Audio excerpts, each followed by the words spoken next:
along with many of you, began work on this zoning code overhaul 5 years ago. It's been a long time in the making. Dozens of meetings, comments from hundreds of residents, community leaders, developers.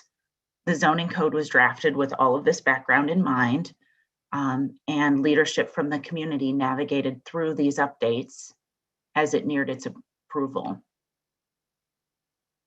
In the 16 months since its implementation, we've identified a number of updates to correct and to clarify and to update for portions of the code. We have the expertise internally, and by working with you and members of our community, over time, we're confident that we will have a zoning ordinance that works for the community that we want to be. It is not and will not be a static document. So over the next 30 to 45 minutes, we'll recap our efforts to update the zoning code. We'll review the specific elements that we are proposing to revise, and we'll address any of your specific questions or concerns. So with that, we're going to dive in. Jason and Mike are going to provide this presentation. There's a lot to cover here. We plan to get through the range of updates with plenty of time for questions and comments. So our ask of you this morning is to take notes on the particular issues, a particular slide, a particular interest that you have. But if you could, please hold them until we reach the point of conclusion of our portion of the presentation, and we'll talk through any and all of the questions that you have this morning. So with that, I'm going to turn it over to Mike Ludwig. Good morning, Mayor, County, and members of the council. Michael Ludwig, Deputy Director of Development Services. On the slide this morning is, again, Aaron touched on it briefly, but 5 years goes very fast at the city of Des Moines. I cannot believe 5 years have passed since Plan DSM was approved. That was in April of 2016. So we are clearly actually on 5 years since that plan was approved. A lot of work occurred in between there, not just on the zoning code, but as you recall, we worked on Move DSM and our Parks and Rec master plan and multiple other planning efforts during that time. I'm getting a little bit of an echo, and I don't know if that's from video on or not. I do not have my video on. So anyway, as you'll recall, the goals of the zoning code are on this screen. We had a desire to preserve and enhance the character of our neighborhoods, emphasize urban design, be user-friendly in our format rather than an entire text code, having a code that had graphics and easy-to-use tables. We wanted to have greater predictability for both development and neighborhoods with this code, and more efficient development processes. And there were some major changes to our development processes, a major shift from things that probably used to go to the Board of Adjustment. The goal was to have those be at least an opportunity for administrative review, and then any appeals to Planning Commission and Council. I'm going to turn it over to Jason for a few observations from 2020. Good morning, Mayor, members of the council. Jason Van Essen, Planning and Urban Design Administrator. It's good to take a step back and look what's transpired over the year. And that kind of gives a foundation level of understanding of process that we can build off of, and then move into talking about substantive changes to the ordinance. So in 2020, our department reviewed nearly 1,000 applications. On average, it took about 23 days to get a first comment letter out after a completed application for site plan. And then on the residential side, we were able to get those reviews done in 13 days. As was noted in the beginning of the presentation, Intergov is going to be a great assist to us in helping track this data and be able to dial in a little deeper into the future. So we're excited about that opportunity. Slide. Mike alluded to this, that the changes in the way the new ordinances are structured and the impacts on our boards and commissions that we staff. In 2020, we only had 22 applications that went before the zoning board of adjustment. And that's a 80% reduction from what we'd average the decades prior. And I just anecdotally, I can tell you from working with the board for years that we would often have a single agenda that was 22 items or more. So that's a huge change that I think is very positive. Slide. There was an impact to the Planning and Zoning Commission, as was expected. We did see an increase in site plans that they looked at from 2019 to 2020, going from 31 to 65. You know, as was mentioned, we expected some things to come from the board to the commission's purview. But if you look at the differences there, if you take that increase of going up about 33 cases by the board, and then you think back to what we were seeing with the board of, or excuse me, 33 cases increase with the commission, but the board has seen a drop of 110. So that's a difference of 77 cases that, you know, those are people that aren't paying a fee to have to sit through a public hearing. They're being processed and assisted administratively. So I think that's a real big win that I'm excited to talk about this morning. Slide. We did see a slight uptick in rezonings as part of the adoption of the new code. We did rezone the entire city. So we take a step back and think about that. That's 85,000 parcels in Des Moines. So that 20% increase in cases should be expected. You know, it shouldn't be surprising to us. But when you put in the context of the number of properties that we rezone through that process, that's less than 1% or a tenth of a percent. Although when you first look at the numbers, it might make you pause. I think when you provide a little context to it, it is not that bad of a situation and to be expected. Slide. As was alluded to at the beginning of the presentation, you know, there's really kind of been two processes that staff has been going through to update the code and to move forward and bring updates to you. That first is that rebuild of the electronic version of the document that Scott alluded to. And that's been a substantial undertaking. And then the more traditional focus of the updates as to what you would think we'd be working on is those kind of corrections, clarifications, and modifications. Corrections are what they are, pretty straightforward. Clarifications are really important. You know, the longer it takes us to interpret what the text says or an applicant to do so as well, that's delay in us being able to get them through the process, or confusion on the applicant side and extra phone calls and trying to explain things. So those are equally as important to modifications, which are changes where we've seen things that have occurred over the past 18 months or so that we believe need to be addressed. Slide. You'll be receiving a organized list of substantive and non-substantive changes provided by the legal department. That'll be a very long list, but it'll be organized by the two different chapters, 134, 135. What we wanted to do today with this being the first workshop is really kind of hit some of those bigger questions that have come up, substantive changes, kind of those modifications, if you will, and spend a little time on those, give you an overview of what we're thinking, and then get your feedback. Slide. So Mayor and Council, changes in Chapter 134 that will be coming forward. There is an elimination of ground floor commercial use requirement in CX and MX3 districts. I think Councilmember Gatto had raised a question about that during a prior hearing and asked which districts required mixed use. And I provided a list of those previously, but in this draft, we are proposing to eliminate the requirement for ground floor commercial and residential buildings in CX and MX3 zoning districts. So these are pretty intense commercial districts along pretty auto-dominated corridors. And that was a modification that is presented in response to council questions specifically. Next, we are revising various uses in zoning districts. An example would be adding retail and restaurant uses in our employment district and our light industrial zoning district.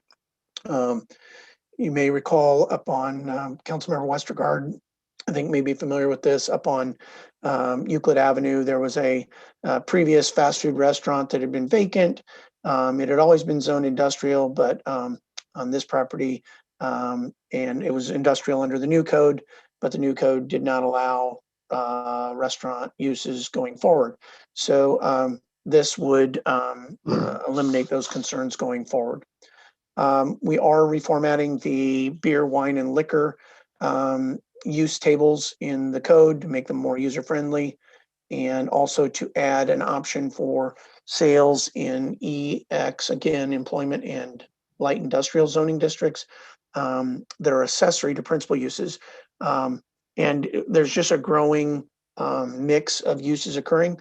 One that you may recall was the Paws and Pints facility out on 63rd Street, where it's basically an indoor dog park where they want to be able to serve beer or wine for the attendees to converse while their dogs are enjoying the dog park. So trying to adjust the code to fit new mix of uses.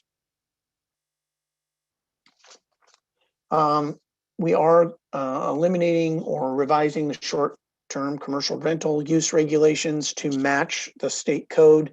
As you recall, last year, the state did preempt cities from regulating short-term rentals, and some of those platforms are Airbnb and others. So we are revising the code to be compliant with state code. We are expanding home occupations to include things such as artisan production, and you'll see some of the examples of that. Again, the state expanded in the past legislative session kind of uses that and production that can occur in a home. Maybe somebody's baking cakes or baking cookies and things for sales, meal services, just a wide range of things. And this is kind of the widget category, if you want to call it that. There's always a new widget that gets developed, and our code doesn't anticipate every widget that will be developed. So over time, we have to adopt and revise.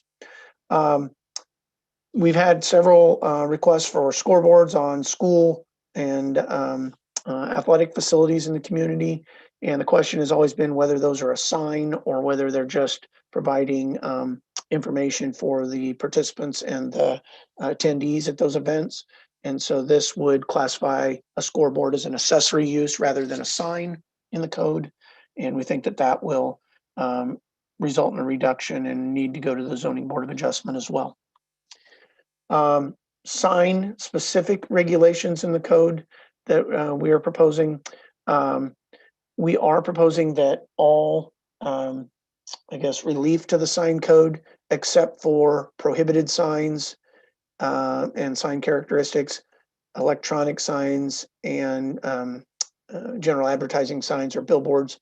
Everything except those three categories would be eligible for type 1 or type 2 zoning exceptions, which would be administrative or Board of Adjustment rather than a variance. And as you'll recall, some of you have been on the Board of Adjustment, a variance does have a very high bar or standard that has to be met that really is difficult and does not relate well to sign relief. And so we think that this will make a more efficient process. We are clarifying signage for fuel stations. Right now, canopy signage counts as a wall sign on their building. We are allowing some allowance for additional signage on a canopy, but it is limited to street frontage facades, and there is a size limitation proposed on that. Legal non-conforming uses in all zoning districts. Currently, the code prohibits them from having additional signage or continuation of signage. And so this clarification in the code will help alleviate some concerns there. I'm going to turn over to Jason to briefly go through design-related changes in Chapter 135 now. Thank you, Mike. Yeah, I'm going to buzz through some different things that are focused more on Chapter 135. And this first slide here is kind of a grouping of highlights that are related to design aspects of the code. The first being the workshop warehouse building and the requirement that loading and bay and overhead doors activity not be on the front of the building. We've had a few cases where, with the context of the area around, or if it's a building that's a part of a larger campus, that's not, hasn't been practical to require that. And so those applications have had to go before the commission, and we'd like to make that a type 1 review so we can handle that administratively. Number 2 has to do with window transparency on a side facade of a house that's on a corner lot. Right now, some of the house types have either 12% as a kind of a minimum requirement for transparency or windows, and others have higher than that. And what we'd like to do is flatten it all out so they're all at 12. We found that some of the house types that have the higher standard, or those are hard to implement. And also, we've been able to be successful in working with folks through the type 1 process when there has been a challenge there as far as their ability to comply. And you can see there with a note that with the type 1, we can drop that down to 8.4% if it makes sense for the situation. 3, it has to do with how materials are wrapped around on side and rear facades off the front. We found that the way the code is written, it can be a little bit challenging when it's applied to the house building type. Makes more sense for commercial buildings, but on the house building type, we'd like to reduce the requirement to something that is more typical to what we're seeing, and we've been approving administratively through a type 1. We just want to make it a standard requirement. And then 4 is the basement requirement for the house type A. We've had quite a few situations where folks are doing additions, and the new addition is extending off a part of the house that doesn't have a basement today. So it's not practical to have them build a basement underneath the addition. So we would like to be able to grant that administratively and not have to send them to the commission once again, trying to save folks time for things that are obvious cases that we'd like to grant relief to. Slide. Next, I want to cover the garage requirement for housed building types. Currently, the ordinance is structured in a way where we have to do a analysis, look at other properties or houses within 250 feet of the subject property if the applicant is requesting waiver of the garage requirement. And if it's over 50%, staff cannot approve that, and it has to go before the Planning and Zoning Commission. If it's under 50%, then we can issue a type 1. We found that doing that analysis can be a little bit clunky. We've also had several cases go before the Planning and Zoning Commission. In 2020, we had 4 cases, and then this year we've had 1 case. And in every one of those cases, the commission has waived the requirement with the applicant providing a shed of 120 square feet. And so, in contemplating how the commission is acting on those, kind of adopting policy through individual actions, we'd like to move forward with just amending the code and give staff the right to waive the garage requirement if a shed is provided. Slide. Another subject matter that gets discussed a lot at the commission level, and I know the council's been heavily involved with these discussions as well, is how do we implement the sidewalk requirement? The challenge that we see is individual they'll do some sort of activity that triggers the sidewalk requirement, but they live in a neighborhood where there's not a sidewalk nearby. And to date, they have to go before the Planning and Zoning Commission to get waiver of that requirement. And so we've taken a step back and really looked at how do we resolve this issue of balancing wanting to get incremental advancement in where sidewalks are located, have development pay for that and not all of it be the burden of the city, but yet recognize that if there's not an existing network, it's not practical or fair to have an island, so to speak, and then have that sidewalk age and need to be replaced when they may never connect to another sidewalk or create some sort of network in the area. And so looking at our priority routes, staff has developed this concept of a deferral agreement that would be handled through the type 1 process for our priority 1 routes. And then for the priority 2 and 3 areas, this proposal would allow staff to waive those if there was no network in the area. They wouldn't have to enter into a deferral agreement with the city. And then of course, we always have the avenue or opportunity for folks to appeal the staff decision to the P&Z. Slide. We are also proposing changes to how we handle plan unit developments specific to the final PUD or the final development plan.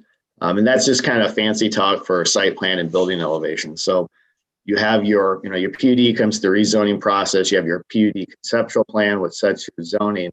And then down the road, you come back with your site plan and your building elevations. And the way the code is structured now, that site plan and building elevations go before the Planning and Zoning Commission and the City Council.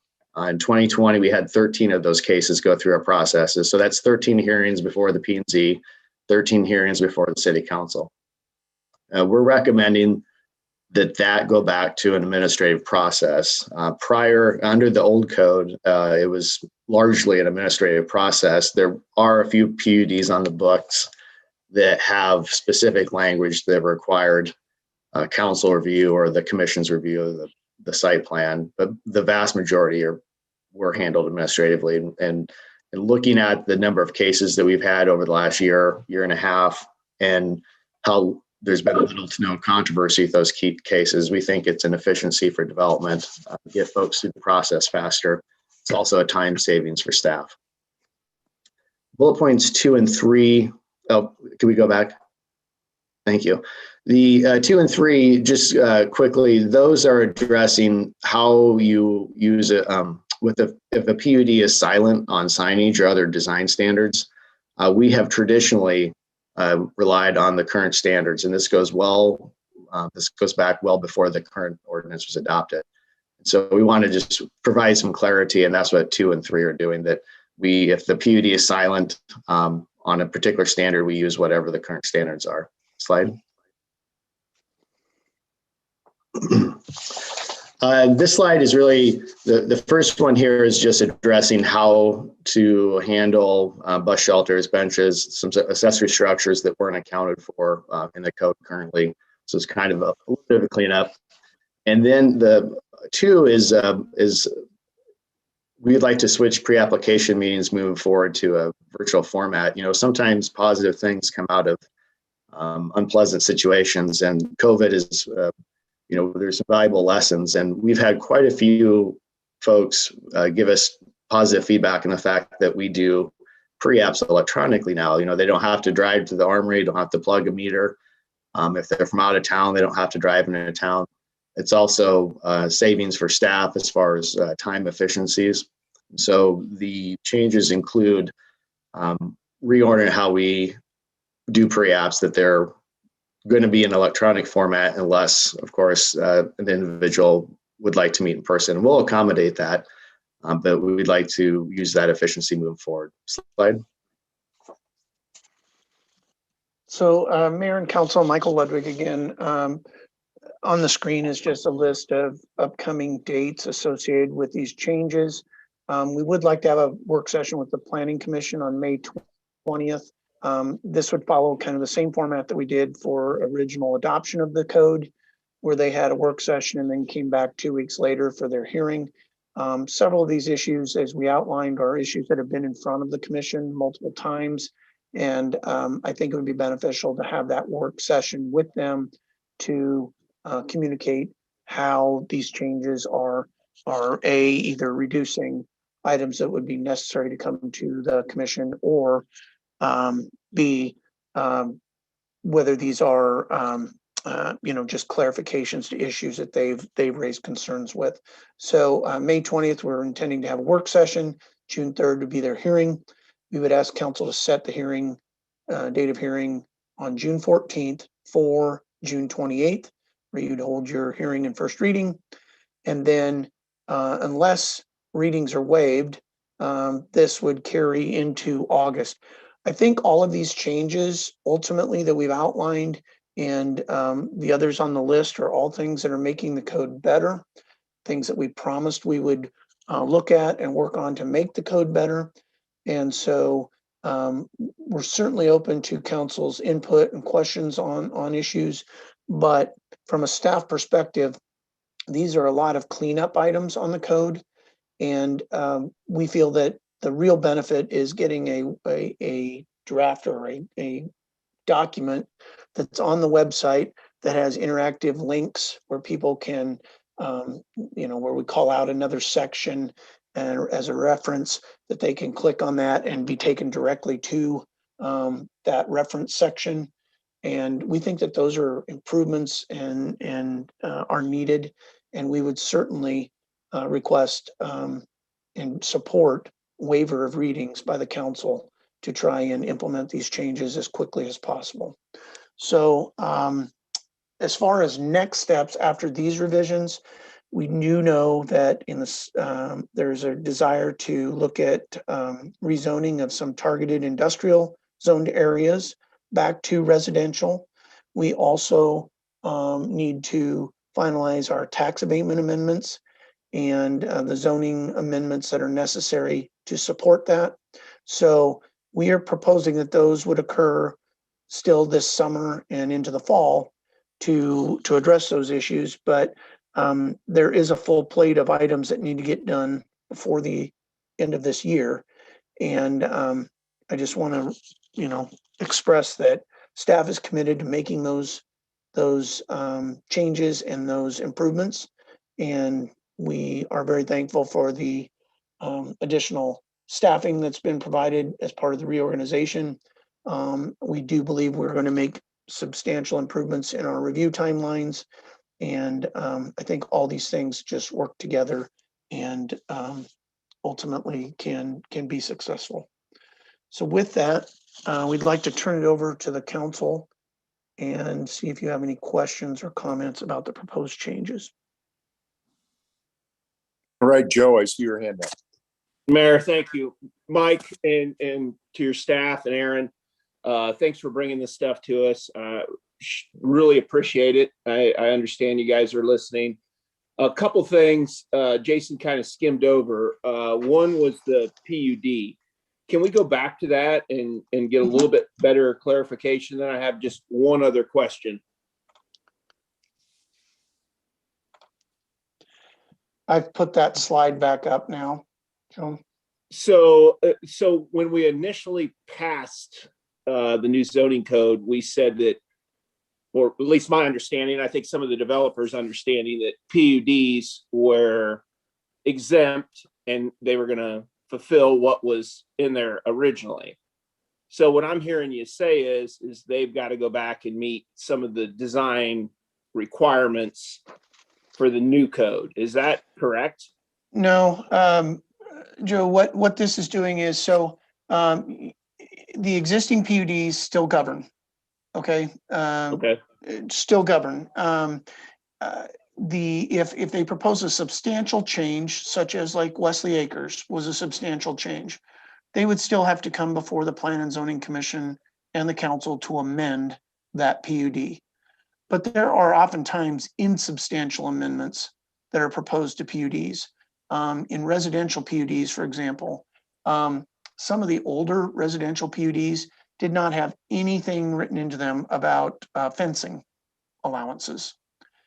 Or we've frequently had requests to widen a driveway for a third stall garage. And the PUD at the time never anticipated there being, 3-car garages or a need for a, extension on the side of the driveway for a third parking stall. And so we have routinely approved those administratively in the past. And under the new code, the standard said that any change to a PUD could trigger. We went ahead and still approved some of those administratively, but it still required every final development plan to go through planning commission and council again. And so that alone, just making a final development plan go back to P and Z and through council is 60 days of process. And so we're saying eliminate that requirement, go back to the way we used to do it and approve those administratively. And then if the PUD is silent on certain regulations like fencing or signage or that, we will go to the code and find the closest the regulation for the closest use or district similar to what they're doing, and allow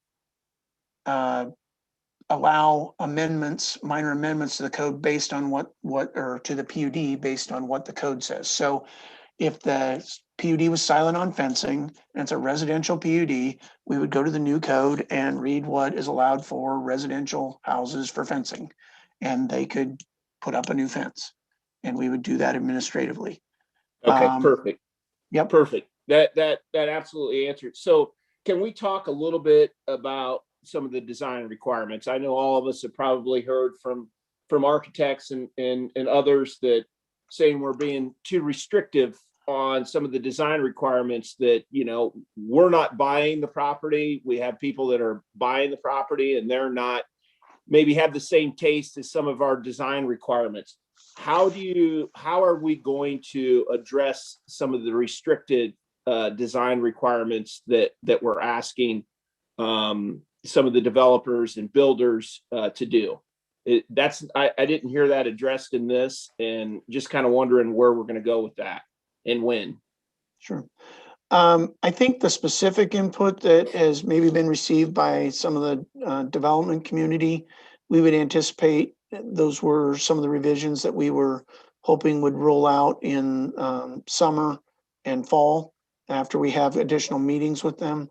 I think that what you're seeing in this presentation has certainly addressed a large percentage of the items that have had to go to Planning Commission.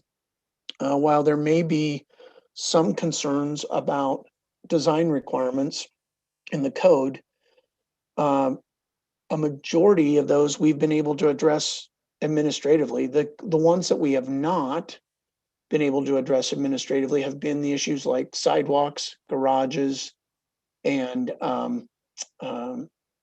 I think those are probably, and signs, quite honestly, have been the three major things that have been on our Plan and Zoning Commission agendas. And so if we are addressing the major things that have had to go to Planning Commission, everything else has been able to be addressed administratively through administrative review of the site plan by staff, which is exactly what we said we wanted the code to do, right? We wanted to have to reduce the amount of time through public hearing process, but in exchange for that, we were going to have higher design standards. Now, that doesn't mean that we can't amend design standards going forward. We certainly can. But that was the trade-off, at least, was to be predictable, set the bar, the minimum bar for design. And in exchange, the neighborhood said, if development's meeting these bars, then we would, not require public hearing process for those. Those could be administratively approved. So it's a trade-off, and we're always going to have to kind of balance that. And we're right. willing to look at it. And I'm not asking you to lower the bar. I'm just saying that what we're hearing, and I'm sure you're hearing the same things, that not only we're not asking you to lower the bar to any substandards, but we're very restrictive of what we can do in certain areas. And so administratively, if we can agree that you're going to be able to take a look at those and waive some of those, that would be fantastic. If the neighbors, if the ward councilman or ward councilwoman agrees and staff agrees, having conversations with Aaron and yourself, I think that would be beneficial, that you would be able to, instead of going through a 60-day process, be able to address those and make the code work like we were sold, that it's going to be better for developers. It's going to be better for neighborhoods. It's going to be better for builders to build in the city of Des Moines, because right now that's not the message that we're getting. But I know that we're working on it, and I appreciate that, and we'll continue to work towards that. If we waive the second and third reading and this passes, will you address some of these other items quicker? Well, the hearings themselves don't really take much additional time for staff. They're a formality on the adoption process. What we really have on our plate next is getting the tax abatement. Well, first of all, EnerGov implementation and the tax abatement standards, because we have to have those done before basically early September, so that they can be effective January 1 of next year. And that was an economic incentive that was very important to the council, and it's very important to, in my opinion, support our goals for increasing the missing middle production in Des Moines and in areas outside of just downtown. So those are two major projects. We also want to have some additional listening sessions with the development community, because I know one of the major issues has been time on reviews. And so I think that, again, thank you to the council for the resources, but we have our additional review staff starting in the next month. And so I think that by late summer, early fall, that we're going to see a difference in our review timelines. Certainly by the end of the year, we'll be seeing a difference in the review timelines. And I think that will alleviate some of the angst. And again, I think the changes that we're proposing right now are certainly addressing some of the key issues that we've heard, at least from the development community, about extra process and having to go to planning commission or board of adjustment for relief. And so I think we're going to get there, Joe. I really do. All right. I think we're going to get there. Thank All you. right, let's Appreciate the hard work. move on to Linda. Thank you. I do have several questions. And I'm just going to work backwards from the slides. The rezoning for industrial areas. This was brought up prior to the derecho, which was in August. So it's really been in a whole year since we've discussed this. Is there a way to move that up a little bit? I think it's important that we take a look at the zoning in industrial back to residential. I know you're saying summer and fall of 2021, but I just heard Mike say the biggest priority was the tax abatement. So will we see something in like June, July? When can we expect to see something on the industrial areas? Again, my guess is it'll likely be late July and into August when we bring the zonings forward. Okay. Because again, we need to finish up some changes on the tax abatement standards, writing a new plan, and then there are a couple of zoning changes necessary with that. And we also need to do some additional mapping analysis for the industrial areas themselves. And again, part of that has been to take that on means we're taking away resources from development review. And it's just like, it's just kind of been a balloon at this point. You squeeze one part of the balloon and it bursts out on the other side. So we're trying to handle our review timelines and then rely on the provisions that have been written in the code for the rebuild letters, which were made just in this past February, to address imminent or immediate issues. And then hopefully by, I would say, August, we should be bringing things forward on the rezoning side of those industrial areas. Okay, make note of that. I think, and Joe kind of mentioned this, hardy plank siding. I know that when I've watched plan and zoning, when we have developers that are coming into infill lots and wanting to put vinyl siding on their homes, we've made it difficult. We've said, no, you have to do hardy plank. And hardy plank is going to add quite a bit of cost to new homes that are in infill. Are we going to continue to look at that? I didn't see anything in these revisions that would address hardy plank siding versus vinyl siding. And I'm mostly concerned for infill lots. Yeah. So Can we take a look at that? The code currently allows vinyl siding as a major material on a single-family residential house. In order to do that, there has to be a minimum 60 square foot porch.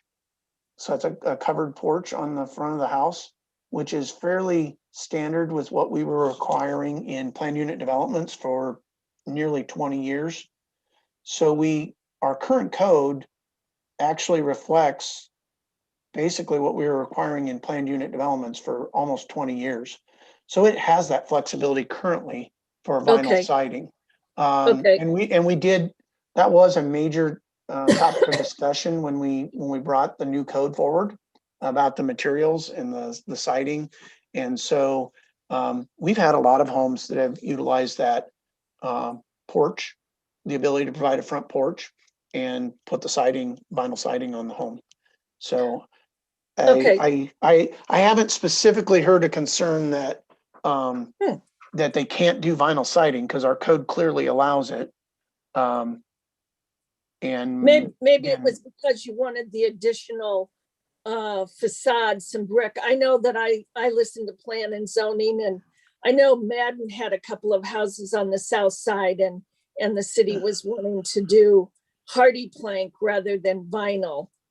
And it depends on what their amenities are on the house. Some of their homes don't have a porch or things like that. So the alternative there is if the porch is too costly, then it may be more efficient to use hardy plank siding. So the issues vary from project to project, but I would just say that from a staff perspective, I believe that our code is pretty flexible on the use of the vinyl siding on the single family residential.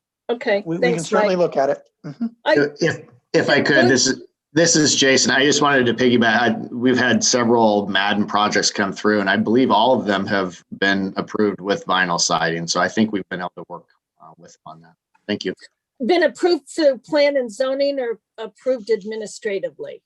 Several of them have been approved administratively, but some of them have gone to the commission for, maybe the placement of the garage door or some other things. But we've worked with them both in both situations.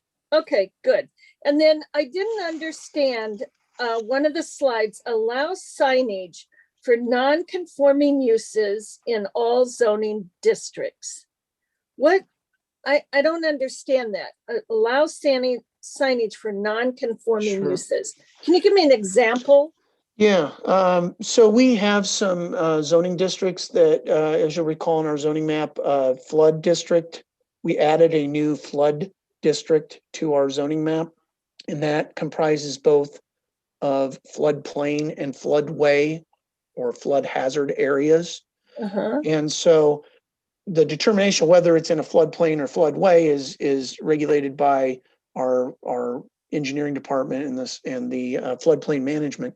But in those districts, obviously, the uses, the permitted uses are very limited because of the flood hazard. Well, for example, the former Kmart on Hubble Avenue came in, and the storage U-Haul went in there and converted the inside of the building to storage units, internal storage units. Well, because they're in a flood district, there's currently no signage allowed for the flood district, for example. And even if we have others that are like a non-conforming use, they aren't allowed any signage under our code currently. Oh, okay, that And makes so sense. this is trying to fix that for them. And what this is doing for, like, in a flood district, it has to be wall signage. So we are not letting them put up a monument sign or something that would further impede stormwater flows. It would have to be on the existing building. So that's Okay. what this provision is correcting. Okay, and then when you talk about allow type 1 and type 2 zoning exceptions for signage, Mhm. you know, I'm still struggling with a couple of pole signs that people want to put back up on their buildings, and I think everybody knows I'm talking about the Donut King or whatever the name is. You know, they used to have a pole sign. Are we Mhm. going to relax? Does that relax that requirement at all? I mean, is it possible that he could now reinstall his pole sign? I believe under this provision, pole signs are prohibited. And so the type 1 and type 2 relief does not apply to prohibited sign types Okay. and characteristics. So we still have that monument sign requirement for freestanding signs. I don't believe this change would allow them to put back up a pole sign. Okay, As And then- at least as a type 1 or type 2, it would have to be a variance from the Board of Adjustment still. okay. And then another slide, expand type 3 home occupation options to include selling honey, crafts, and baked goods. Mhm. Do you still have to have through the state though, a commercial kitchen? Do you still have to have your home kitchen inspected from the state to be able to do this? If I I'm want probably not then the take most them to- versed. Yeah, I'm not the most versed on the state requirements. My understanding is they did reduce their requirements at the state level to allow more home-based business opportunities. Okay, And but some of that- that was in response to, COVID and just a new norm of people working from home type things. So they would still have to comply with whatever the Polk County Health Department and state require for okay, that, but we don't regulate that typically anyway. Yeah. That's regulated more by the county. okay. And then scoreboards and accessories on principal on schools. Can Mhm. those be lighted signs or do they have to be non-lighted? I know the signs in front of the schools have had to go through Board of Adjustment because they were lit. And I know that we have had neighbors complain about those lighted signs. Yeah, This- the signs in front of the schools have already been addressed by the code that was Yes. as adopted. Yes, We created a new zoning district that applied to schools. yes, Those are P districts.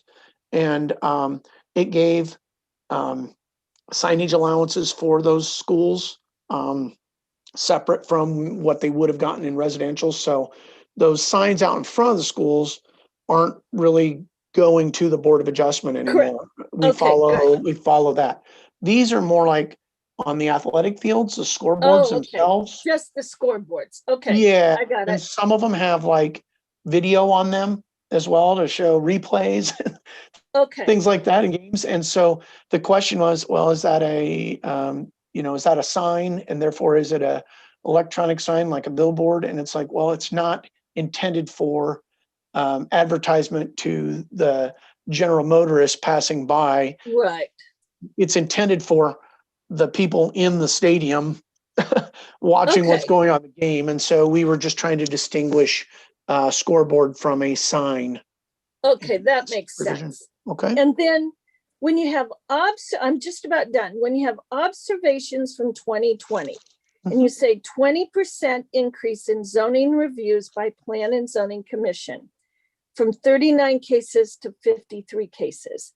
And then it says less than 1% of nearly 85,000 parcels Yep. in the city of Des Moines. Are Mhm. you saying that those are the complaints, but how many parcels were affected by the change in zoning? Because that wouldn't be less than 1%, would it be? 85. That makes sense. Yeah, every property in Des Moines, every parcel received a new zoning district unless it was in a Correct. planned unit development. Correct.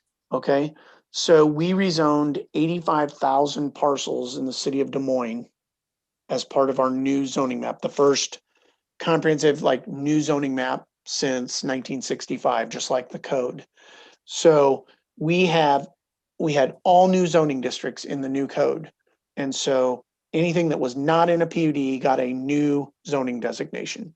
Correct. So the rezonings that have been before the council, while there's been an increase in the number of rezonings this past year that have come before P&Z and the council, that increase is less than 0.1% of all the rezonings Okay. that we did in the city as part of that map.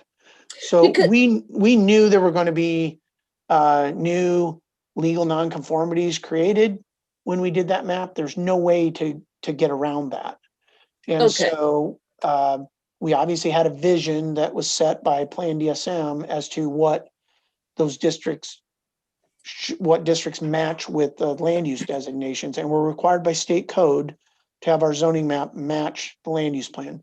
So if there's a desire to not go with a different vision going forward for an area, or if there's a desire for a change on an individual project basis, the comp plan and the zoning can be amended, just like they were under the old code. I mean, we had a lot of zonings processed for years and years and years under the old code. And so this increase should not be a surprise, should not be unexpected, in my opinion, just based on the sheer volume of what we rezoned in the city legislatively, 85,000 parcels. And I get that, Mike. I guess my issue is like, take the area in Ward 2 there on East 21st. We have like several hundred homes right there. We've only had 3 that have come through that have had issues and have had to ask for rezoning. But there's still several hundred houses that if that their zoning is still industrial. Yep. And so they just haven't come before us, which brings me just to my very last question. Is the zoning maps, well, one thing, our zoning code, when people go online to look at it, the last time I looked, it still said draft.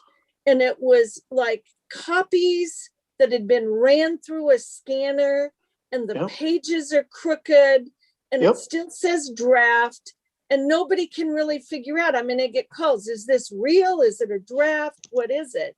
Right. And then the zoning map itself, and I spent several hours on the phone. I called Anna Whipple because the map, one of the maps that I was looking at, it was color coded, you know, red and orange and blue or whatever it was.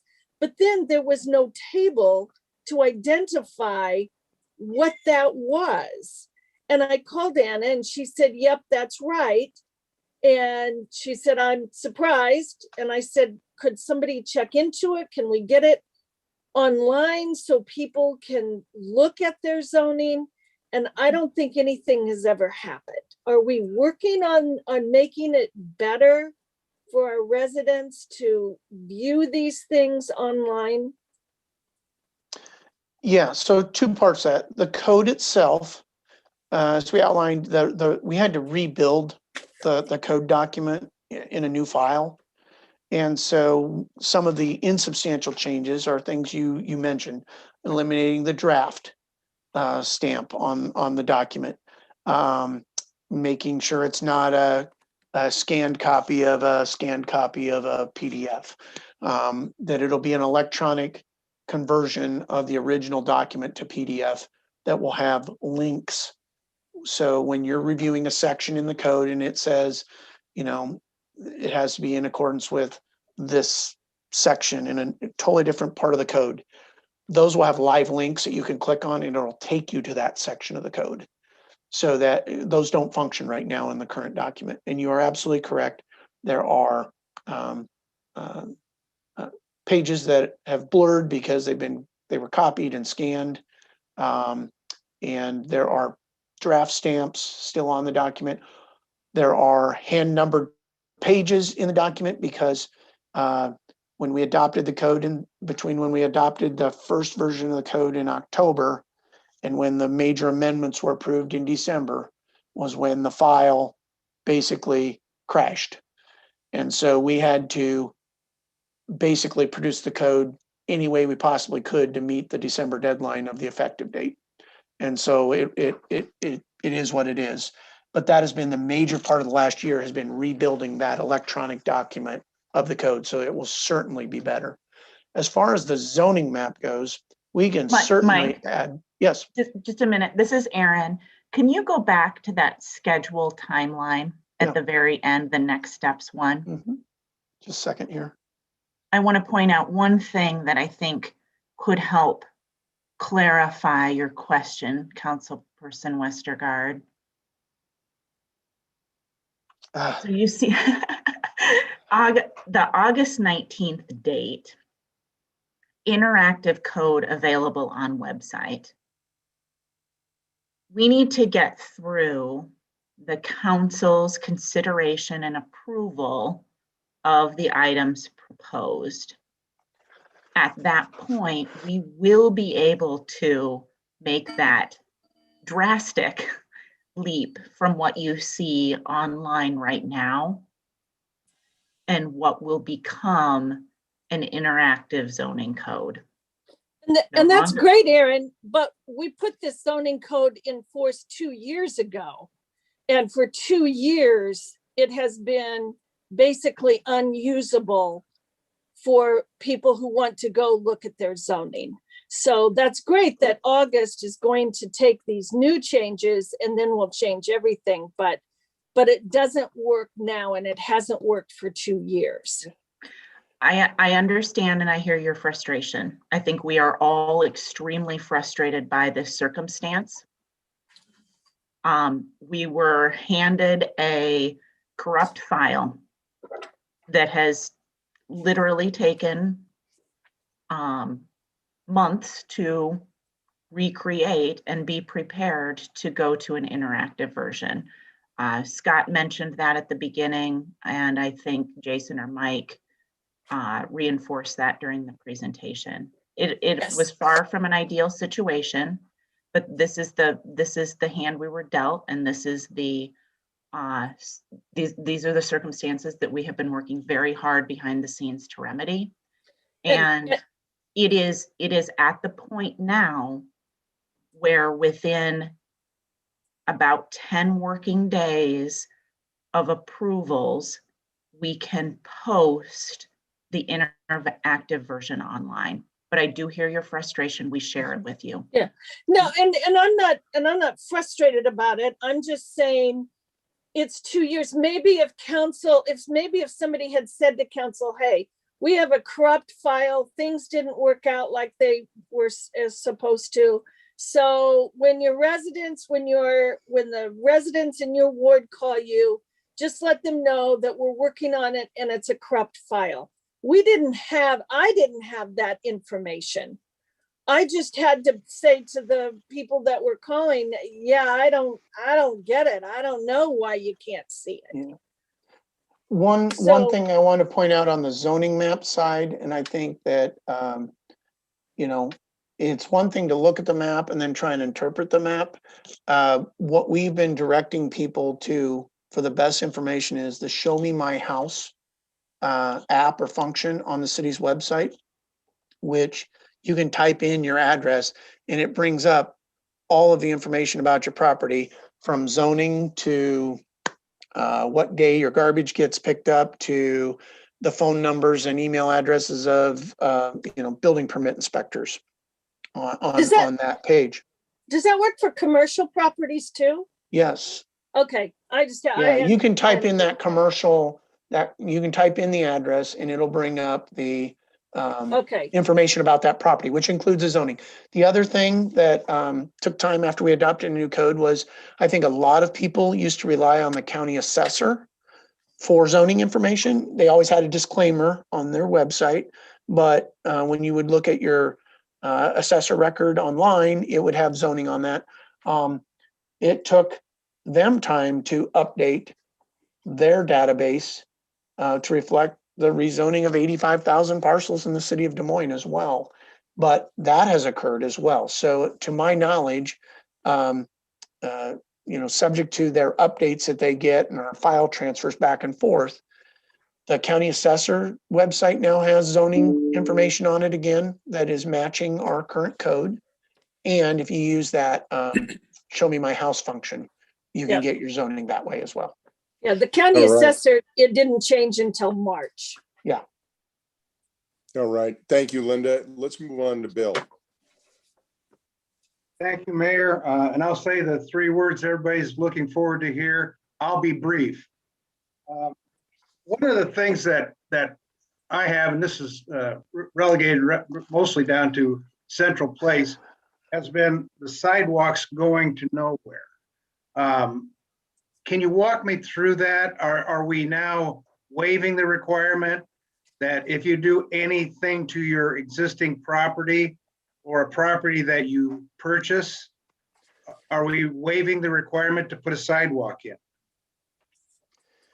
Bill, what's proposed in the code is that it would be a type 1 design alternative that could be requested. Right now, we've sent any requests for sidewalk waivers to the Plan and Zoning Commission based Right. on the council's direction on move DSM. So the change that's being proposed is there could be a deferral with an escrow agreement for the priority 1 sidewalk connections. And I don't have the move DSM map in front of me. I'm not aware of whether we have priority 1 sidewalks up in Central Place. So in that instance, they wouldn't be asking for a deferral per se. Then it would fall into the priority 2 or priority 3 sidewalks being eligible for waiver administratively. And what we would look at is there a network in the area? Is there sidewalk adjoining them that they would be extending? And if not, then we would at least have the ability to waive sidewalk construction. And then if staff felt sidewalk was absolutely necessary and the applicant disagreed, they could go to the Plan and Zoning Commission. But rather than have everything go to the Plan and Zoning Commission, we're at least allowing the opportunity to be considered administratively for those types of relief. Now, these changes won't take place until probably this fall when we approve the update to the zoning code. Is that correct? These changes would take effect 10 days after whatever the final reading on this is. So August 19th at the latest, could be as early as, June 24th. July 8th, basically. 10 days after the first reading and council hearing, if you want. Good. Thank you, Mike. All right. Thanks, Bill. Carl? Oh, thank you, Mayor Conley. I think I have 5 questions. So remind me when InterGov is supposed to roll out. I believe it's at the end of June. Yes, this is Scott, that mid to late June. Okay. And so will we kind of get a summary of what changes that residents will see when this the higher level, what improvements that we're expected to see? We can post this presentation for certain. because it's kind of a summary of the kind of bigger picture changes, larger things. We will also post prior to the Plan and Zoning Commission hearing, as was explained, a very detailed document of all changes, all substantial, insubstantial changes, and they're going to be grouped by chapter 134 or chapter 135, and then substantial or insubstantial. So those will be in a list form, I guess, if you want to call it that. And then we will have, I believe, the clean version of the code that will be posted. So a clean PDF of the code with the proposed amendments in it for review. And then I also believe we may be posting a Word document, which is a red line version of the text portions of the code, not necessarily the tables, but the text portion of the code that people will be able to see the corrections made. All of that will be posted on the city website. So that will be by the end of June, right? Yeah, that would be, well, that would be before, those versions would be posted prior to the June 3rd council or Plan and Zoning Commission hearing. So people know what's going on at the hearings. And then the Alright. final version would be posted 10 days after council approves them. So the Plan DSM, the current version will be online by the end of June, and then later in August, there'll be updates that will be provided. Is that correct? We will have whatever is adopted as part of this version, this process that the changes we explained today would be online and available 10 days after council holds their final reading. So if you waive readings 10 days after that final reading, final waiver is when we would post the new document on the website as final. All right, but now, Any additional changes this fall would go through a similar hearing process, and those changes would be posted in an updated document 10 days after they're finally adopted. all right, but the current Plan DSM, what we're working with now, and it's in draft version online. It says draft, it is final online today. Well, but it's not interactive. Correct. Will the current version be online by the end of June? The amended revised version with these changes we outlined today would be online and interactive 10 days after council approves Yeah. the changes. Okay, let me. The existing code is not getting replaced on the website, just in its existing format. No. Okay, so Scott, is that different than the email that we exchanged earlier? You thought that the current version would be online by the end of June?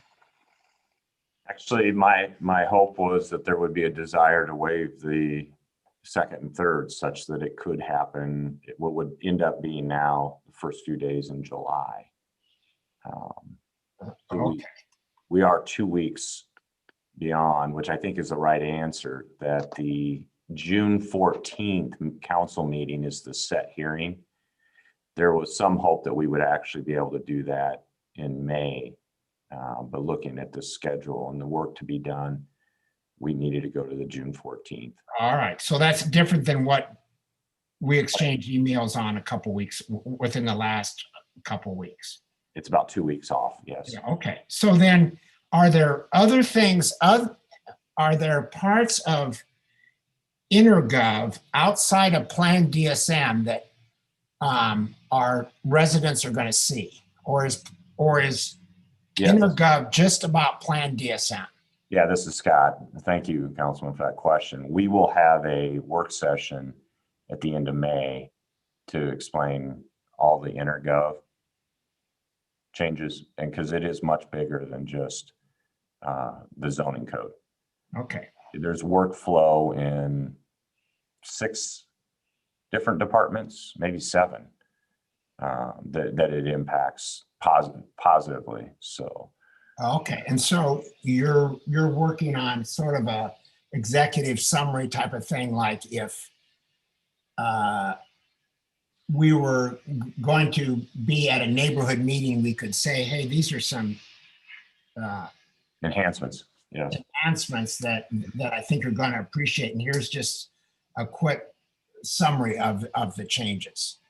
Yes. All right. Neighborhood services is greatly impacted by it as well. Okay, and so I would like to take a deeper dive into what we need to be doing regarding infill lots, and should we have different standards for the infill lots? We as a city are supposed to be keenly interested in affordable housing, and I just fear that we're not being a speedy avenue to improve the neighborhoods. I know this also impacts Invest DSM, that the mayor, Connie, and I are on that board. So could we have a conversation about infill lots at another time, a council workshop, and what we're hearing and what we can do to streamline that process of getting neighborhood lots, getting homes on neighborhood lots. Yeah, Councilman, again, this is Scott. Let's have that conversation of what the agenda would look like in that conversation. Terrific. Knowing that things like sidewalks, garages, windows on the sidewalls. Absolutely. Things have already been addressed, and what's next? What's the next aspect of infill that we think would expedite or allow for more infill? So absolutely. All right, and then one other conversation that I think the developer community would like to be engaged in, and I think the term is prescriptive design. And are we limiting by Plan DSM?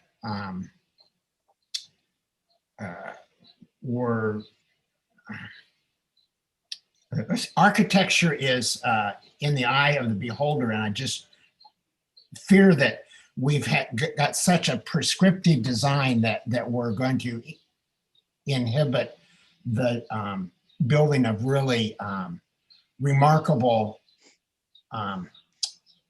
commercial buildings that our community is known for. And Scott,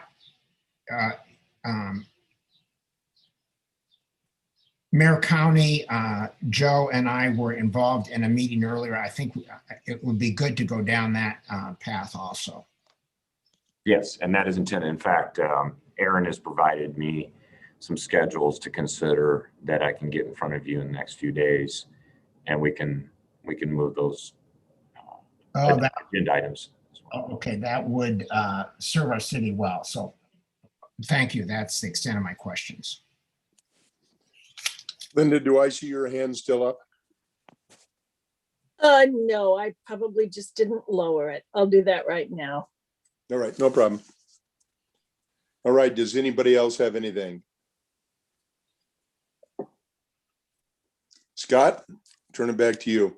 Mayor, thank you. Council, thank you for going through these changes with us. I think at this point, Aaron and Mike and Jason, thank you for this presentation. There's a lot of material to absorb. You may think of additional questions next few days. It would be helpful to know the magnitude of those types of questions as they come up, and whether or not we need to hold that date for next week with the work session.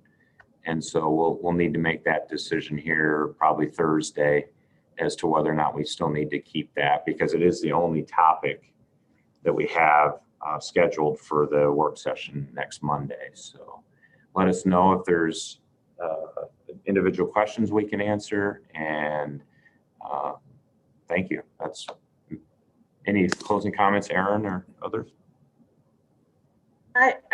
This is Erin. I'll just say a couple of things. I think as we have worked through this over the past 16 months and hearing from you, hearing from our community, timing and process continue to be kind of at the top of the minds, let's say, of issues coming forward. And I think that the updates that are proposed in here will go a long ways towards streamlining process. And I think if we can streamline processes and make that process clearer and shorter in a number of cases, that our community will be better served. It's truly my thinking that these updates will go a long ways towards that. That said, this is a living document. As Mike pointed out in one of his comments today, there are new things that have arisen, new issues in the community that have arisen since the time the zoning code was adopted. We need to be attentive to those. We need to pay attention to those, and we need to listen to those ideas coming forward and how to best serve our community. I use my iPhone here sitting beside me as an example. Apple continuously comes up with updates that are new and improved and better. We will continue to work with the same sort of mentality in mind, that we will keep updating, revising, bringing things forward to you that will improve this code and better serve our community. It's a zoning code that covers every nook and cranny of our city, and we want it to serve that community as best possible.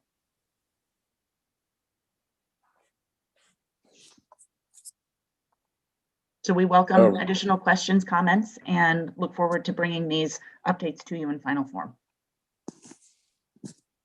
Scott, want to thank all the staff for putting this together and helping bring the council up to date on what's going on. I think you got a good list of questions and maybe some concerns, and look forward to our next update. With that being said, this meeting is adjourned. Thank you all.